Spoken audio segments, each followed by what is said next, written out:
Assalamu alaikum. Welcome to a new episode of Healthwise. Today is World Hemophilia Day. It is the 17th of April, and that's why you see me wearing red. Why am I wearing red? Because hemophilia, or blood, is a blood disease. And what is hemophilia? Why are we here today? What is it that takes to save a person who is suffering from hemophilia? We're going to discuss all of this with our distinguished guests that I've gathered here today, and were kind enough to spare time on World Hemophilia Day and explain to you all you need to know about hemophilia. Living with hemophilia is not easy. It's like being a glass doll. You have to be careful at every step because one little cut and you might bleed to death. What exactly it is, let's watch a report by our team on hemophilia, and then we come back to our guests. Hemophilia is usually an inherited bleeding disorder in which blood does not clot properly. This can lead to spontaneous bleeding as well as bleeding following injuries or surgery. Blood contains many proteins called clotting factors that can help to stop bleeding. For over 50 years, the World Federation of Hemophilia, an international not-for-profit organization, has provided global leadership to improve and sustain care for people with inherited bleeding disorders, including hemophilia, von Willebrand disease, rare factor deficiencies, and inherited platelet disorders. It is a global network of patient organizations in 140 countries and has official recognition from World Health Organization. The theme of the event this year is Adapting to Change, Sustaining Care in New World. World Hemophilia Day is about bringing the global bleeding disorders community together. With COVID-19 pandemic having a major impact on people with bleeding disorder, that objective has never been more important. The world has changed greatly over the last year, but one thing hasn't. We are still in this together. Welcome back to the show. Let us now welcome our distinguished guests. Thank you so much for joining us today. First, we come to Dr. Tahira Zafar, who's a professor of hematology, and also she runs a society. What is the society all about? She's going to tell you herself in her words. And also, we have a warrior princess with us, Dr. Abira. And Dr. Abira Maheen, you are definitely an inspiration. We'll come to you, but first, let's listen to Dr. Tahira. First, I would like to say what hemophilia really is, Yes. because a lot of people don't know about it. Exactly. Hemophilia is an inherited bleeding disorder in which the patient bleeds for a very long time because of deficiency of the clotting factors. And once they start bleeding, the only way to stop that bleeding is to inject them with those factor concentrates. So that is the main thing about hemophilia and the treatment of hemophilia. What the society does is to provide these patients with treatment, and not only that, but also to build their capacity so that they can join the society as such And live normally and be useful members of the society. So where is this society situated, and could you tell a little bit about the society? Yes, the society is situated on Tipu Road, just opposite Rawalpindi Medical College, and it's on first floor, and it's quite a good setup where all the needs of our patients are catered. The OPD needs, like outpatient department, like when they come over with a bleed, we have got a medical officer who will actually see that patient. Then we have treatment available, so they'll be actually treated. In case they need a referral to, say, a dentist or a gynecologist or to a bone doctor, we have a medical advisory board. Can you elaborate the name of the society for everybody listening? Yes, it's Hemophilia Patients Welfare Society, Rawalpindi. So Hemophilia Patients Welfare Society, Rawalpindi. Why is it important for you to know? Because we've often heard of anemia, thalassemia, and we don't really know that there is something called hemophilia as well. It is an inherited disorder, an X-linked disease where you get it from your parents, and the person does not have enough clotting factors so that whenever they have any cut or any injury or they're bleeding from any part of the body, there's nothing to stop that bleed. And that is why they have to have these clotting factors injected. And how are they available? this is what she's going to tell us in detail. But before we move on to the details of hemophilia, I'd like to tell you that somebody who has to be so careful that she doesn't hit herself, she doesn't know every month when she goes through bleeding, how is she going to survive? And we might think that such a person is going to lose all motivation and will not move ahead in life. Yet Dr. Abira has actually completed her medicine and is doing her house job. So please tell us about your struggle, how you have fought this disease, and how has this society and your teachers helped you? Well, I was diagnosed when I was 45 days old, and it was due to epistaxis, like I had a nosebleed. At that time, my parents were completely unknown of what a bleeding disorder is, what it is all about. They just took me to the nearest hospital, and fortunately the doctor there was aware of the bleeding disorders. So I was diagnosed, and then my parents got to know about all this, and I was infused plasma and I was infused cryoprecipitates, and they were not very easily available. In the beginning, the factor concentrates were not available in the market or even in Pakistan. It's quite a recent advance that these factor concentrates are now available, and it's like a 5-minute thing. You inject a factor and that's it.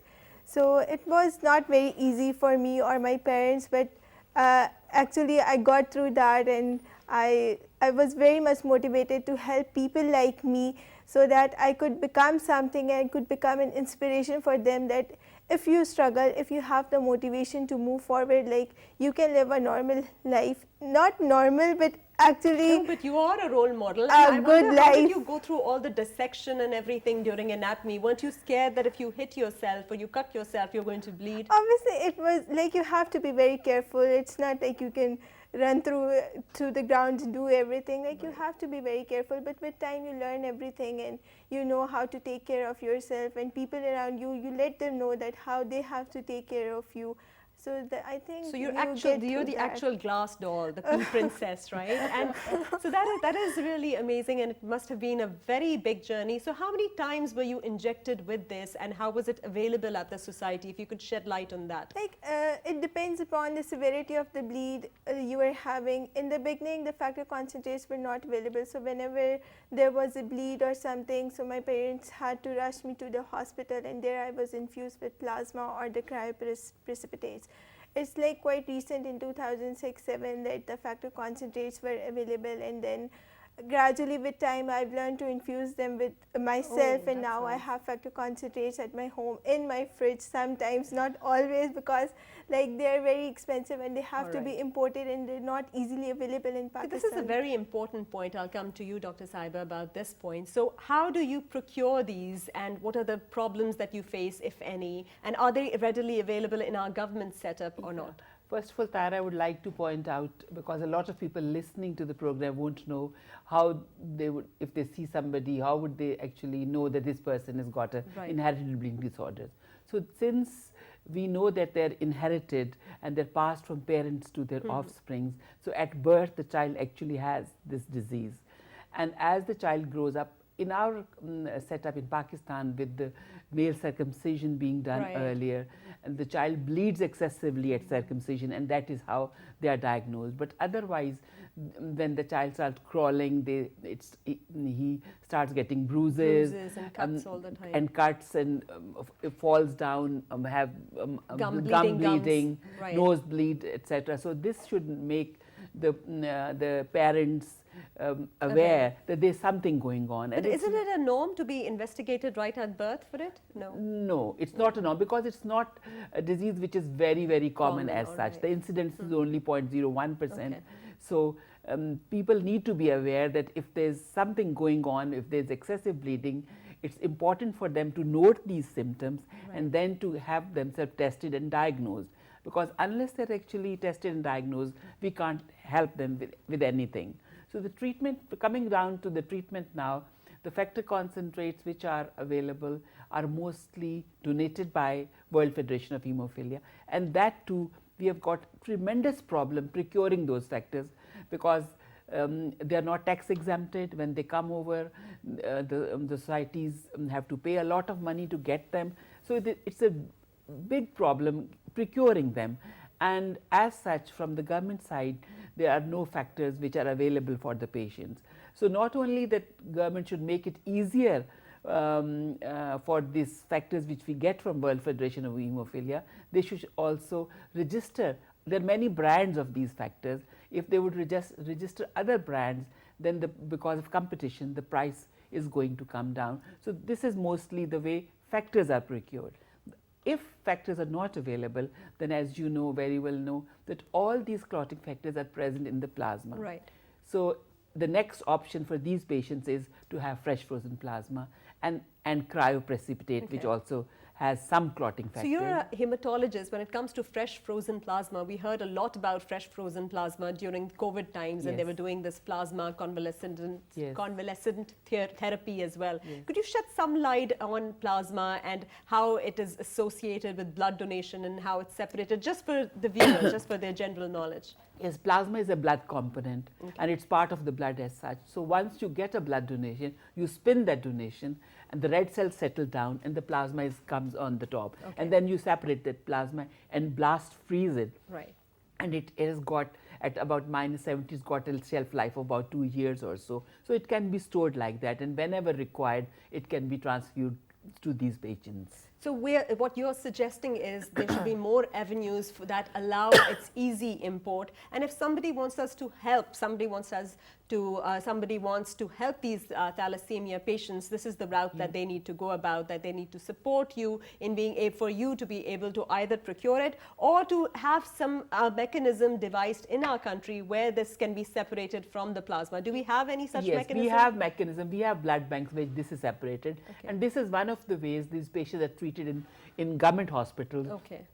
That there is availability of, there are blood banks and they make fresh frozen plasma which is actually given to the patient. We have just been to Pakistan Institute of Medical Sciences and have seen a number of our patients there who are given plasma because there are no factors available. And is this plasma, I wish you could clear your it's- throat a it's bit, okay. even though it's Ramzan, Yeah. we can't offer you much. But what would you say about this? Is this plasma therapy any different from the clotting factor thing? It's quite different. Like, Okay. you know, whenever you get a blood transfusion or any blood product transfusion, there are chances of getting the blood-borne infections, including hepatitis B, hepatitis C, Very even rampant here. HIV. Yes. Like, these are very severe infections, and our patients do get them when they get not the properly screened blood, because you know, the government setups, the screening is not that properly done. So patients do Actually, get it's not these. their fault. They have so many Exactly, patients exactly. and they're So, like humongous crowds. we try to depend on the factors that are imported, but obviously that's a limited amount. We do have to transfuse plasma and cryoprecipitates. And So- how many members are registered with your welfare society so that we know and our viewers know that how prevalent is it in our country? We have around 1,230 members, patients registered with us. 1,230. Overall in the country, we should be having around 20,000 patients, but throughout the country, only about 4,000 to 5,000 patients are registered. So that's why I was emphasizing that people who have these symptoms, Yeah, they should should come identify forward, them. identify, diagnose, and get themselves registered so that they actually get treatment when it is So required. it's like a nationwide network where anybody anywhere is bleeding, for instance, in a road traffic accident or something, then they come in, they approach you and you make these things I available. wish it would be a nationwide network like that, but fortunately in bigger cities like in Karachi, in Lahore, in Rawalpindi and Peshawar, we have the societies which are catering for these patients, and if the patient is away from there, they actually know that in these big cities the society is there, so they can always come over and be treated in the society. But I wish that this society gets actually registered with a lot of lab networks or something like the vaccination centers, and it should be available everywhere because you don't know where a patient Like, could be at that time. We have a national body, the Hemophilia Foundation Pakistan, and then we have different chapters. The Okay. chapters are like in 4 different provinces. All right. In Punjab, we have 2 chapters, in Lahore and Rawalpindi. In Sindh, we have Karachi. In Peshawar, in KPK, we have Peshawar, and the Untitled chapter is like under process. So It's you know under why this development. information was important? So anybody out there, It's important yeah, because whenever there is someone with a bleeding disorder is they know diagnosed, where to go. at least people should know where they should go and seek help. Yes. Because if you get proper treatment on proper time, then you can have a very good quality of life. So during COVID, how was it during COVID? It must have been crazy. How were you managing all this? And people, I'm glad you have brought this up, really. We would have gone crazy if we had not thought about it initially. Okay. But we knew it was coming, and when it started initially, we developed a proper protocol for implementation of COVID guidelines for hemophilia treatment centers, and we implemented them really very strictly, so that all the patients coming there were actually fully masked and sanitized and all before they could actually come. And I'm very pleased to let you know that we were not closed even for a single day during this pandemic. that is amazing. So you were actual frontline warriors. Really frontline. Congratulations and thank you for this service. Thank you very much. And other thing which I want to say in context of COVID is the COVID vaccination, which is very pertinent at this time. Right. And I would like to give this message to all the hemophilia patients that they should get themselves vaccinated, and they should go to their hemophilia treatment centers and get the information. There's a proper protocol for vaccination in these patients. They should get that and have themselves vaccinated. All right. We'll take a short break at this and come back with another yet amazing guest. Stay tuned.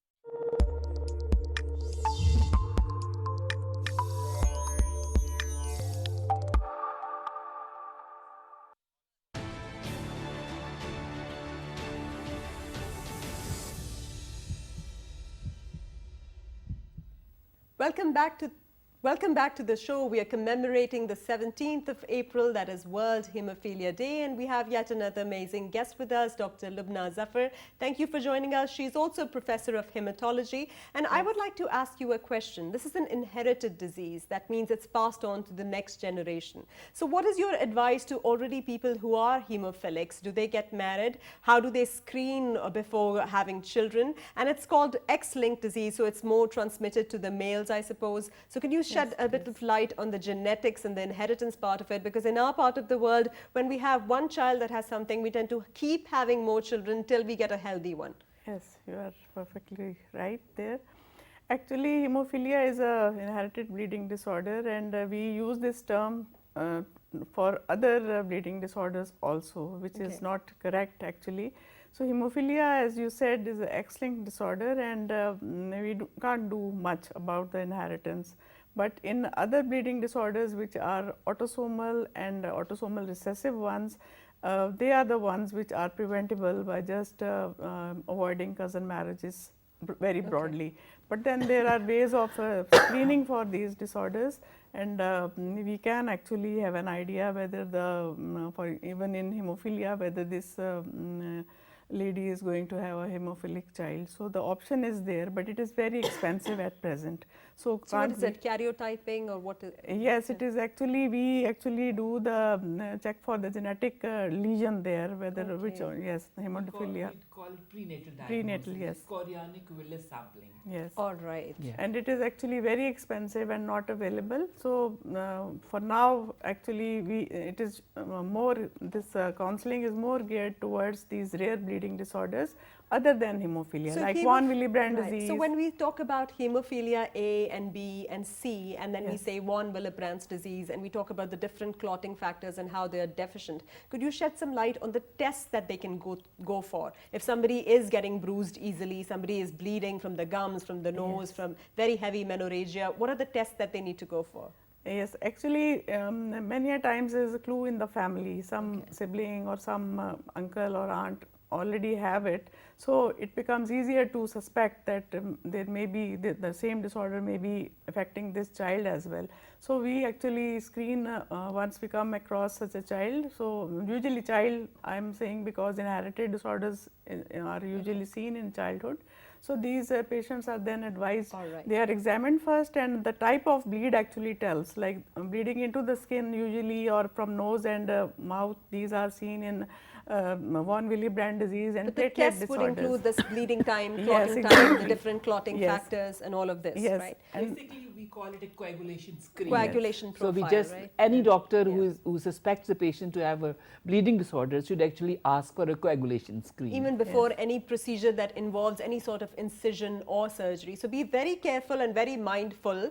And before we leave, I would like you to give a Just- departing message to all our viewers Oh, regarding. just one thing before Yes. we about the test. Before surgery, like you very rightly said, they should be tested, and most of the people just do BTCT, Yeah. but that is not enough, especially in somebody who has got a history of bleeding or somebody in the family who has got a So entire clotting factors profile. coagulation, coagulation screens profile. should actually Yeah. be done, and referral to a hematologist. actually one thing which is very important, and I would like to use your forum for this, Right. is that we need to spread awareness for these disorders, although they Right. are rare, but then They're for, still for there. patients Yeah. who have them, it's a matter of life and death.